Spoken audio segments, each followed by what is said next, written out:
एक दुष्ट जादूगरनी थी। उसके घर के सामने एक बड़ा सा बाग था। बाग में बहुत सारे फूल लगे हुए थे। एक महिला उस घर के आगे से होकर जा रही थी। उसने सुंदर गुलाब देखे। उसने सोचा कि मंदिर में चढ़ाने के लिए एक फूल तोड़ लिया जाए।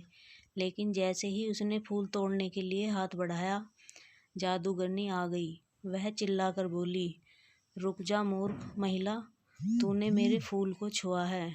यहाँ किसी को भी मेरे फूल छूने की आज्ञा नहीं है। तेरी इस गलती की सज़ा तुझे ज़रूर मिलेगी।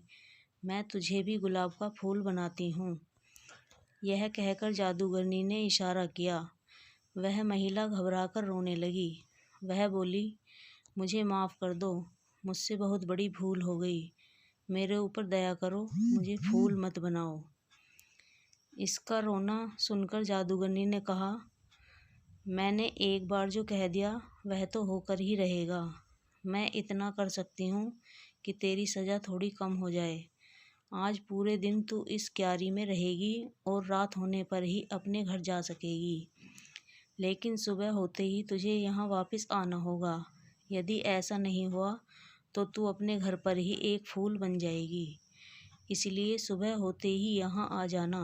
हाँ, अगर तुझे किसी ने यहाँ के फूलों में से पहचान लिया तो मेरा जादू टूट जाएगा और तू हमेशा के लिए जा सकेगी। जादूगरनी के इतना कहते ही वह महिला गुलाब का फूल बनकर एक पौधे से जुड़ गई। रात होते ही वह वापस अपने रूप में आ गई। दिन भर धूप में रहने से बेचारी परेशान थी। वह देर रात अपने घर पहुंची। घर पर सब परेशान थे।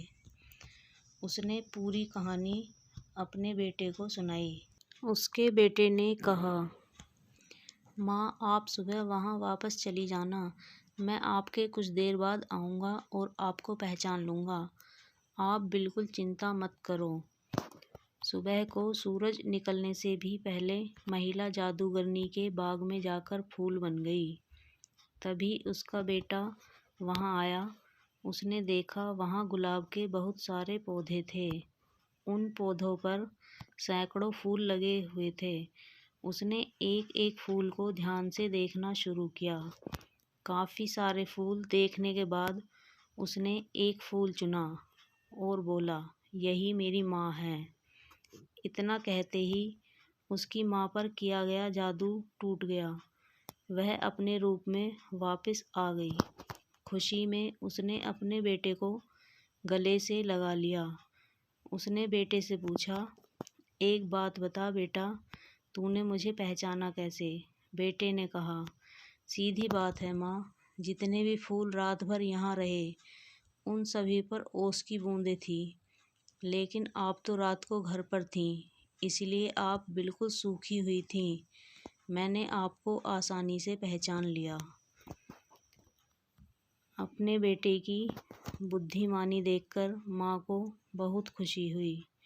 जादूगरनी ने जब माँ और बेटे का प्यार देखा तो उसको इतना अच्छा लगा कि उसने सबको परेशान करना छोड़ दिया।